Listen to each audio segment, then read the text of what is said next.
Hello, welcome to Virtual Officer Training for Bartow 4-H. Today we hope to give you a little bit of insight onto what your new roles are. But first, congratulations on being elected to your school 4-H office. The members of your club trust you with a very important position. Before you get too worried and flustered about what you need to do, calm down, smile, and read the following helpful hints about your office from a few of us who have been down the road before. Have a great year and good luck with all your 4-H endeavors. To give you an idea of Georgia 4-H and the offices that are held, we have our school club officers, and then the state of Georgia is divided into four sections that have junior officers for 7th and 8th grade, and senior officers that are 9th through 12th grade for our district, which is Northwest District. And then for high schoolers, you could advance to become a state officer for the state of Georgia. The 4-H emblem is the 4-H clover, and the 4-H motto is to make the best better. The 4-H pledge goes like this: I pledge my head to clear thinking, my heart to greater loyalty, my hands to larger service, and my health to better living for my club, my community, my country, and my world. And thus we have the 4-H's. Remember, each time as a 4-H officer, you'll begin our 4-H meetings at your school. Make sure that you speak clearly and loudly for everyone to hear, and come prepared. So in just a few moments, I'll tell you what that looks like for your role. Be a leader for your school club. Encourage others to get involved and participate in both in-school activities and outside of school activities. And finally, know the meeting procedure, which again we'll cover momentarily. If you are elected as president, the 4-H members of your club have shown their faith in your ability to carry out leadership responsibilities by electing you as president. As president, you'll preside, you'll call the meeting to order, and direct the business at the beginning of each of the meetings. The president should be familiar with the procedure so you can conduct an orderly meeting. And again, we'll go through the procedure in just a moment.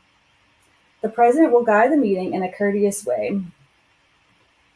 The president should arrange to have a vice president preside if the president cannot attend the meeting. So if you'll be out doing another activity, make sure that you let the vice president know.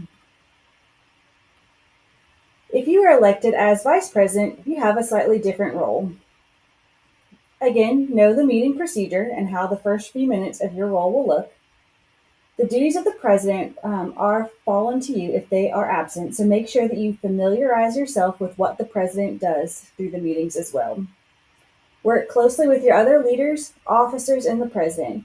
Being a close team will help your club have a successful year. If you're elected as secretary, your club has entrusted you with the responsibility of keeping and maintaining club records. Without good records, no one will know what has been accomplished by your club. One of your most important duties is taking minutes at your 4-H club meetings. Minutes are a record of action taken at the meeting. You'll want to include the names of your officers that are present and the description of what happened. So if you were taking minutes on the last meeting in October, you would say, Miss Allison and Miss Kim talked to us all about 4-H and how it got its start. And at the next meeting, we'll elect officers. That would be a brief example of some minutes you could take. Again, you'll want to describe the educational activity that happened by the leader and any other people at the meeting. You can help remind others of service projects and events that are coming up in case Ms. Kim and Ms. Allison aren't there to answer questions. Now, this is the meeting procedure that we've talked about briefly so far. Each officer will have this half sheet of paper with the top labeled 4-H Club Meeting Outline. So this is what will happen each meeting from now until the end of the school year. If you look over to the left, it says what you say. If you look over to the right, it tells you what happens.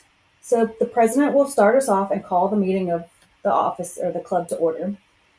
They will say the meeting of, and you'll say your school's name: Cloverleaf, Cartersville, Hamilton Crossing, Mission Road, whatever your school's name is, you'll say it in that blank.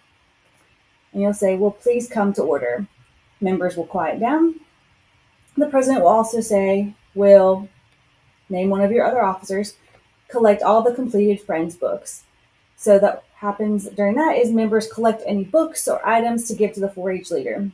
Next, the president will say, the secretary will now read the minutes of the last meeting. So the secretary will have their book or a paper where they've recorded the meetings from the last meeting. So the secretary will say, the last meeting of insert your school's name here was, and that's when they'll tell the educational activity that happened during the school and any other items of note like service projects or so on. The president then will ask, are there any corrections or additions to the minutes? If nobody has any, the president will say, if not, they stand approved as read. And we'll now have the thought of the day. Then it's the vice president's turn. We'll have two vice presidents, Vice President 1 and Vice President 2.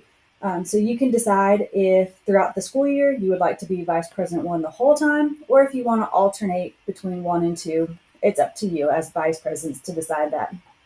The first vice president will say today's thought is, and then read the thought of the day. There will be a thought of the day for each vice president to look through before each of the meetings to decide the thought of the day. On the back of that card, the president then will take over and ask if there's any old business or questions about the last meeting. Then the vice president, too, will hand out Bulldog Bucks to those that have earned it. Miss Allison and Miss Kim will have all the names written down, so vice presidents don't have to keep track of that information. They just have to pass out the Bulldog Bucks to those in the audience. Then the president will ask if there's new business or announcements. This is where Miss Kim and Miss Allison will go over the newsletter. And then once that's done, the president will give the meeting over to Miss Allison or Miss Kim. And then at the very last part, the president can say the meeting is now adjourned. Okay, so that was the most important part, the meeting procedure. That's what will happen every time. You'll have that card to read through, and it won't change from month to month. So Miss Kim and Miss Allison will have that information for you and all the papers printed. If you'd like to get a head start and you have access to the internet, this Google Drive link will take you to a folder that has all of the information, including the meeting procedure, the secretary book, the vice president's book, and all the things that you need to know. So take a moment, pause this video, and write down the Google Drive if you'd like to get a head start looking at it. Again, get to know your fellow officers. Maybe you've been in class with them before, maybe you haven't, but get to know your fellow officers because you'll be working together these next few months as officers. To make sure that you earn your Bulldog Buck for watching this video, you'll want to make sure that at the bottom of this Qualtrics link that you type your first name, your last name, and your school so we can give you a Bulldog Buck. If you have any questions before the next meeting, you can make sure to email or call Miss Kim or Miss Allison, and we'll make sure to get you the information. Thanks. We're looking forward to working with you.